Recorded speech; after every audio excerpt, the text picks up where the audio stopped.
உங்களோட பணத்தை பாதுகாக்கிறங்கிற பேரில் பேங்க்ஸ் எல்லாம் உங்களோட பணத்தை பச்சையாக கொள்ளையடிச்சிட்டு இருக்காங்க. ஆனால் அது விளங்காமல் முட்டாள்தனமாக அவனை இன்னும் நீங்கள் நம்பிட்டு இருக்கீங்க. நீங்கள் உங்களோட ஃபைனான்ஸுக்காக பேங்க்கை பாவிக்கிற ஒரு ஆளாக இருப்பீங்கன்னு சொன்னால் இந்த வீடியோவை ஃபுல்லாக பாருங்கள். ஏன் அவங்கள திருடன்னு சொல்கிறேன், ப்ளஸ் என்னென்ன வகையான திருட்டு அவங்க உங்களோட பணத்தை வச்சு செஞ்சிட்டு இருக்காங்க, ப்ளஸ் இதுக்கெல்லாம் ஒரு சொல்யூஷன் ஒன்று இருக்கா இல்லையான்னு சொல்லிட்டு இந்த வீடியோ ஃபுல்லாக சொல்ல போகிறேன். ப்ளஸ் இந்த வீடியோட எண்டில் அதுக்குரிய சொல்யூஷனும் இருக்குது. ஸோ வீடியோ ஃபுல்லாக பாருங்கள்.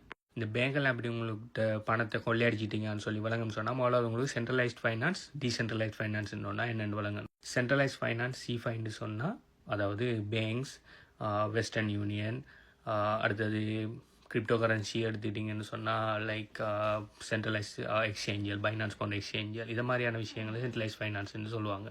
டீசென்ட்ரலைஸ் ஃபைனான்ஸ்ன்னு என்னென்னு சொன்னால் தனிப்பட்ட ஒரு நபர்டையோ தனிப்பட்ட ஒரு கம்பெனிடையோ ஒரு ஆர்கனைசேஷனோட கண்ட்ரோல் இல்லாமல் 100% ஸ்மார்ட் கான்ட்ராக்டுகளான கோடிங்ஸுகளை வச்சு மட்டும் ரன் ஆகிற ஃபைனான்சியலை தான் டீசென்ட்ரலைஸ் ஃபைனான்ஸ்ன்னு சொல்கிறேன்.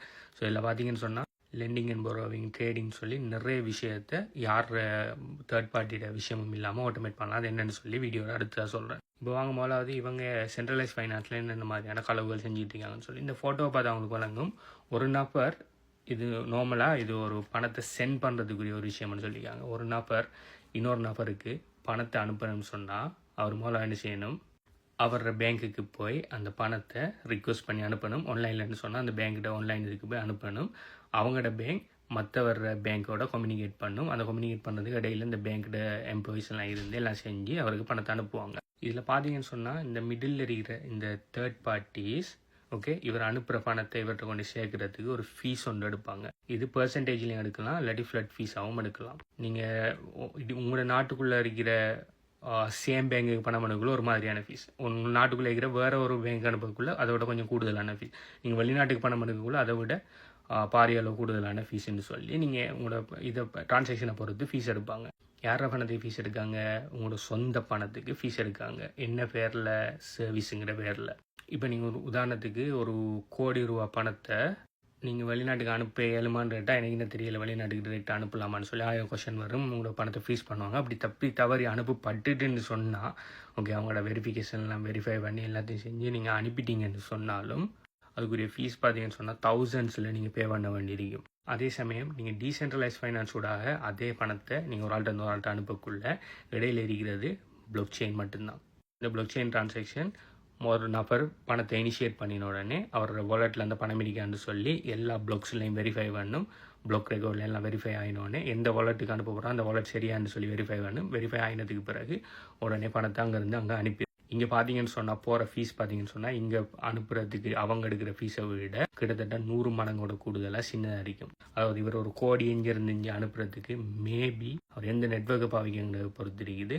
ஈவன் $1 கூட செலவழிக்க மாட்டேங்க. ஓகே, யோசிச்சு பாருங்கள், ஒரு கோடி அனுப்புறதுக்கு $1 ஸ்ரீலங்கன் பெறுமதியில் 300 ரூபா. 300 ரூபாய்க்கு ஒரு கோடி பணத்தை டிரான்சாக்ஷன் பண்ணுறத நினைச்சு பாருங்கள். ப்ளஸ் இந்த சென்ட்ரலைஸ் ஃபைனான்ஸில் நீங்கள் ஒரு இடத்துல பணம் அனுப்பக்குள்ளே நீங்கள் வெளிநாட்டுக்கு அனுப்புறீங்கன்னு சொன்னால் அந்த பணம் போய் சேர்றதுக்கு அட்லீஸ்ட் 2 to 3 பிஸ்னஸ் டேஸ் ஆகும். ப்ளஸ் தேவையில்லாத கொஷன் உள்ளுக்கு இருக்கும். அஞ்சு பார்த்தீங்கன்னு சொன்னால் எந்த விதமான கொஷனும் இல்லை. அடுத்தது நீங்கள் டீசென்ட்ரலைஸ் ஃபைனான்ஸில் பணத்தை அனுப்பக்குள்ளே அனுப்பி ஒரு மேக்ஸிமம் 10 நிமிஷம், அப்படி இல்லைன்னு சொன்னால் சில நெட்வொர்க்கில் அனுப்பி அடுத்த ஒரு 2-3 செகண்டுக்குள்ளே அங்கே போய் சேர்ந்துடும். ஓகே, லைட்னிங் நெட்வொர்க்லாம் யூஸ் பண்ணிங்கன்னு சொன்னால். ப்ளஸ் இவங்களோட பேங்க்கை நீங்கள் கண்டெக்ட் பண்ண பெரிய அளவு பணத்தை ஆன்லைன் ட்ரான்சாக்ஷன் பண்ணலாம். நீங்கள் நேரடியாக பேங்க்குக்கு போங்கிற விஷயம் வரக்குள்ளே நீங்கள் பேங்க்குக்கு போகணுன்னு சொன்னால் 5 நாள் பேங்கிங் ஒஃபிஷியல் டைமுக்கு மட்டும்தான் நீங்கள் போகணும். சனி ஞாயிறில் போயிடலாம், ஈவினிங் டைம், நைட் டைம்ல எல்லாம் போயிடலாம். ஆனால் இங்கே பார்த்தீங்கன்னு சொன்னால் 24/7 நீங்கள் எப்போ வேணுனாலும் எத்தனை கோடி வேணுனாலும் யாருக்கு வேணுனாலும் சின்ன ஒரு ஃபீஸில் இன்ஸ்டன்ட் அனுப்பலாம். இது ஒரு உதாரணம். 2வது உதாரணம் லெண்டிங் அண்ட் borrowing. நீங்கள் பேங்கிட்ட போய் ஒரு கடன் ஒன்று கேட்கீங்க. அந்த கடனை தரத்துக்கு ஒரு கொலாட்ரல் எல்லாம் வாங்கி எடுத்துகிட்டு உங்களுக்கு கடனை தருவாங்க. ஓகே, அந்த கடனுக்காக அவங்க தார பணம் யாருன்னு பார்த்தீங்கன்னு சொன்னால் இன்னொருத்தன் அவங்கள்ட்ட சேவிங்ஸுக்குன்னு சொல்லி கொடுத்து வச்ச பணத்தை தான் உங்கள்கிட்ட தருவாங்க.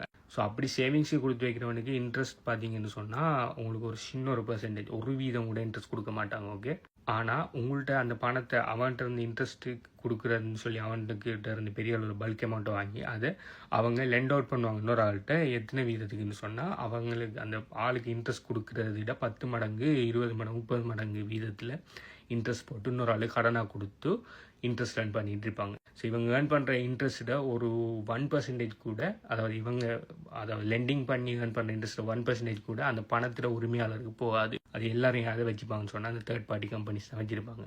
ஆனால் டீசென்ட்ரலைஸ் ஃபைனான்ஸில் பார்த்தீங்கன்னு சொன்னால் லெண்டிங் அண்ட் பரோயிங் இருக்குது.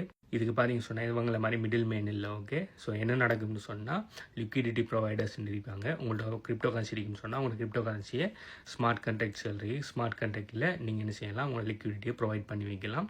அதாவது உங்களோட கிரிப்டோ கரன்சியை ப்ரொவைட் பண்ணி வைக்கலாம். யாருக்கு நான் தேவை இருக்கிறார்கள் அந்த கிரிப்டோ கரன்சியை அதாவது பரோ பண்ணிட்டு போவாங்க. போனதுக்கு பிறகு அவங்க என்ன செய்வாங்க, பரோ பண்ணின பணத்தை கொண்டு வந்து கொடுத்துட்டு அதுக்குரிய இன்ட்ரெஸ்ட்டையும் கொடுத்துட்டு போவாங்க. உங்களோட பணத்தோட இன்ட்ரெஸ்ட் எவ்வளோ earn பண்ணிக்கோ அது அப்படியே கிட்டத்தட்ட 90 to 95% உங்களுக்கு வந்து சேரும். ஒரு 5% சம்திங் அந்த ஸ்மார்ட் கான்ட்ராக்டுக்கு போகும். பேங்க்ஸுகளை விட எத்தனையோ மடங்கு சீப்பாக நீங்கள் லெண்டிங் அண்ட் பரோவிங்க மிகவும் ட்ரஸ்டபுளாக செய்யலாம். இதில் அதுக்கு உதாரணம் ஆவே கம்பவுண்டுன்னு சொல்லி பிளாட்ஃபார்ம் எல்லாம் நீங்கள் செக் பண்ணி பாருங்கள். மூணாவது சென்ட்ரலைஸ் ஃபைனான்ஸ் எப்படி உங்கள்கிட்ட இருந்து ரொப் பண்ணிட்டு இருக்காங்கன்னு சொன்னால் சென்ட்ரலைஸ் எக்ஸ்சேஞ்சர். நீங்கள் ஒரு கிரிப்டோ கரன்சியை ஒரு கிரிப்டோவிலேருந்து இன்னொரு கிரிப்டோ மாற்றுறேன்னு சொன்னால் நீங்கள் பைனான்ஸ் பண்ணுற சென்ட்ரலைஸ் எக்ஸ்சேஞ்சை பாவிப்பீங்கன்னு சொன்னால் அவங்க நிறைய ஃபீஸ் போடுவாங்க. ஓகே, ஃபீஸ் போட்டு நீங்கள் ஒவ்வொரு டிரான்சாக்ஷனுக்கு பெரிய பெரிய அளவில் ஃபீஸ் எடுத்துகிட்டு இருப்பாங்க. ப்ளஸ் உங்களால் எல்லா கிரிப்டோ கரன்சியையும் செய்ய முடியாது. ப்ளஸ் நீங்கள் உள்ள கிரிப்டோ கரன்சி கொண்டு போகல இது ஆடுற கிரிப்டோ என்னன்னு சொல்லி 1000 கொஸ்டின் கேட்பாங்க. ஏன்னா அவங்க இதுதான் என்ன தேர்ட் பார்ட்டி ஒன்று தான். நீங்கள் ஈவன் தான் நீங்கள் பைனான்ஸுங்கிறது கிரிப்டோ தானே, கிரிப்டோ கம்பெனி ஒன்று தானே, அப்போ அது டீசென்ட்ரல் ஃபைனான்ஸ்னா நோ. பைனான்ஸ் போன்ற சென்ட்ரலைஸ் எக்ஸ்சேஞ்ச் எல்லாம் சென்ட்ரலைஸ் ஃபைனான்ஸுக்குள்ளே தான் வரும். எப்போ வேணுனாலும் உங்களோட ஃபண்டை ஃப்ரீஸ் பண்ணலாம், என்ன வேணாலும் செய்யலாம் அவங்க. இதை நம்ம ஃபியட் கரன்சியில் உதாரணம் பார்க்க போனால் ஃபியட் கரன்சியில் இருக்கிற பண எக்ஸ்சேஞ்சல், மணி எக்ஸ்சேஞ்சல் இருக்குது. மணி எக்ஸ்சேஞ்சல் இப்போ நீங்கள் ஒரு எல்கேஆர் கரன்சியை கனடியன் டாலரை மாற்றணும்னு சொன்னால் நீங்கள் ஒரு எக்ஸ்சேஞ்சுக்கு போய் கொடுத்தீங்கன்னு சொன்னால் அவங்க மாற்றி அவங்களுக்குன்னு சொல்லி ஒரு ஃபீஸ் ஒன்று எடுத்துக்கிட்டு, அதாவது உண்மையான ரேட்டில் இல்லாமல் அதுக்குன்னு சொல்லி அவங்களுக்குன்னு சொல்லி வித்தியாசமான ஒரு ரேட்டில் இடையிலேருந்து கொள்ளையடிச்சு போட்டு அவங்களுக்கு உங்களோட பணத்தை தருவாங்க. $100 பெறுமதி ஆக்கி எல்கேஆர் கொடுக்கக்குள்ள இப்போ உங்களுக்கு எல்கேஆர் கூகுள் ரேட்டில் உங்களுக்கு கிடைக்க மாட்டேங்குது, அதை விட குறைஞ்ச அளவில் தான் உங்களுக்கு கிடைக்கும். இப்போ எல்கேஆர் $100 30,000 உதாரணத்துக்கு சொன்னால் நீங்கள் 30,000 கொடுப்பீங்கன்னு சொன்னால் உங்களுக்கு $100 கிடைக்காது. அங்கே ஒரு $95-$90 மட்டும்தான் கிடைக்கும். ஏன்னா இடையில் இருக்கிற $5-10 இவங்க சாப்பிட்ருவாங்க, ஏன்னா அவங்க திருடர்கள். ஆனால் இதே விஷயம் டீசென்ட்ரலைஸ் ஃபைனான்ஸில் டெக்ஸ்ன்னு சொல்லுவாங்க, டீசென்ட்ரலைஸ் எக்ஸ்சேஞ்சுன்னு வரும். அதில் பார்த்தீங்கன்னு சொன்னால் ஆல்ரெடி லெண்டிங் அண்ட் பரோவிங்க்கு இருக்கிற மாதிரி டெக்ஸுக்கும் பார்த்தீங்கன்னு சொன்னால் லிக்விடிட்டி ப்ரொவைடர்ஸ் இருப்பாங்க. அவங்க நிறைய கிரிப்டோ கரன்சி, அவங்கள்ட்ட இருக்கிற கிரிப்டோ கரன்சி அவங்க லிக்விடிட்டி ப்ரொவைட் பண்ணி வச்சுப்பாங்க. உங்களுக்கு தேவையான கிரிப்டோ கரன்சியை நீங்கள் கொடுத்துட்டு எந்த கிரிப்டோ கரன்சி இருக்கோ அதை நீங்கள் வாங்கி எடுத்துகிட்டு வருவீங்க. ப்ளஸ் அதுக்கு ஒரு சின்ன ஒரு ஃபீஸ் ஒன்று கொடுப்பீங்க. சென்ட்ரலைஸ் எக்ஸ்சேஞ்சில் கொடுக்குறத விட மிகவும் கம்மியான விலையில் ஒரு ஃபீஸ் ஒன்று கொடுப்பீங்க. ஃபீஸ் ஒன்று கொடுத்து போட்டு வந்தீங்கன்னா அந்த ஃபீஸ் டிரெக்டாக யார் லிக்விடிட்டி ப்ரொவைட் பண்ணிக்காங்களோ அவங்களுக்கு போகும். அது யாருன்னு பார்த்தீங்கன்னு சொன்னால் அவங்களே இந்த மாதிரி சாதாரணமாக. ஆனால் சென்ட்ரலைஸ்ட் எக்ஸ்சேஞ்சிலான பைனான்ஸோ அப்படி இல்லாட்டி இந்த மாதிரியான மணி எக்ஸ்சேஞ்சில் பார்த்தீங்கன்னு சொன்னால் அந்த ஃபீஸ் எல்லாத்தையுமே லட்சக்கணக்கான நாங்கள் பண்ணுற ஃபீஸுகள் ப்ளஸ் எல்லாத்தையுமே நடுவில் இருந்த ஒரு சின்ன பண முதலைகள் எல்லாத்தையுமே எடுத்துகிட்டு இருப்பாங்க. சென்ட்ரலைஸ் எக்ஸ்சேஞ்சுக்கு டீசென்ட்ரலைஸ் எக்ஸ்சேஞ்சுக்கு இருக்கிற மெயின் வித்தியாசம் என்னன்னு சொன்னால் ஒரு குறிப்பிட்ட சிலாக்கள் கண்ட்ரோல் பண்ணி மேனிப்புலேட் பண்ணுற விஷயத்தை பிளாக் செயின் உதவி மூலம் மூளை எண்ணெய் மாதிரி சாதாரணமாக இருக்கிற எல்லார கண்ட்ரோல்லையும் கொடுக்குறது தான். யார் வேணுன்னாலும் லெண்டிங் அண்ட் பரோயிங் பண்ணலாம், யார் வேணுனாலும் லிக்விடிட்டி ப்ரொவைட் பண்ணி டீசென்ட்ரலைஸ் எக்ஸ்சேஞ்ச் ரன் பண்ணலாம், யார் வேணாலும் யாருக்கு வேணாலும் பணத்தை அனுப்பலாம்னு சொல்லி ஒரு தனிப்பட்ட ஒரு குறிப்பிட்ட ஆர்கனைசேஷன் கண்ட்ரோலில் இருக்கிற ஃபைனான்ஸை உங்களை என்னை மாதிரி எல்லார ஓன் விஷயத்துக்கு எடுக்கிறது தான் இந்த டீசென்ட்ரலைஸ் ஃபைனான்ஸுங்கிற முக்கியமான விஷயம். ஸோ உங்களுக்கு இப்போ விளங்கிடிக்கும் சென்ட்ரலைஸ் எக்ஸ்சேஞ்சுகள், சென்ட்ரலைஸ் ஃபைனான்ஸுகள் எந்த அளவுக்கு உங்களை கொள்ளையடிச்சிட்டு இருக்காங்கன்னு சொல்லி. இதுக்கு மேலே நீங்கள் இந்த கொள்ளைக்காரங்களுக்கு கொள்ளை கொடுத்துட்டு இருக்காமல் இதுக்கு பிறகு டீசென்ட்ரலைஸ் ஃபைனான்ஸியலில் பாவிக்க பாருங்கள். ஸோ இந்த லெண்டிங் அண்ட் பரோயிங்குக்கு, டீசென்ட்ரலைஸ் எக்ஸ்சேஞ்சுகளுக்கு, கிரிப்டோ டிரான்சாக்ஷன்களுக்கு எந்தெந்த மாதிரியான டீசென்ட்ரலைஸ் எக்ஸ்சேஞ்சுகள் பாவிக்கணும், எதாவது நல்லமில்லைன்னு சொல்லி இந்த மாதிரி விஷயம் எல்லாத்தையுமே HPU கிரிப்டோ கரன்சி கோச்சிங் ப்ரோக்ராமில் டீச் பண்ணிங்க. சம்மந்தமான டீட்டெயில்ஸ் வேணும்னு சொன்னால் இந்த வீடியோ நீங்கள் பார்க்குற டைமுக்கு இந்த வீடியோக்கு எத்தனை லைக் இருக்குன்னு சொல்லி கீழே கமெண்ட் பண்ணுங்கள். சம்மந்தமான டீட்டெயில்ஸ் உங்களுக்கு தரேன். ப்ளஸ் பிட்காயின் ஹாவர் சிஸ்டத்தில் எல்லாத்தையுமே, அதாவது எப்படி இந்த கிரிப்டோ கரன்சிக்குள்ளே வாடுற, எப்படி உங்களோட ஃபர்ஸ்ட் பிட்காயினை வாங்குற, எப்படி அதை சேஃபாக ப்ரொடெக்ட் பண்ணுற, எப்படி அதை மல்டிப்ளை பண்ணுற, எல்லா விஷயமும் 100% ஃப்ரீயாக டீச் பண்ணிக்க.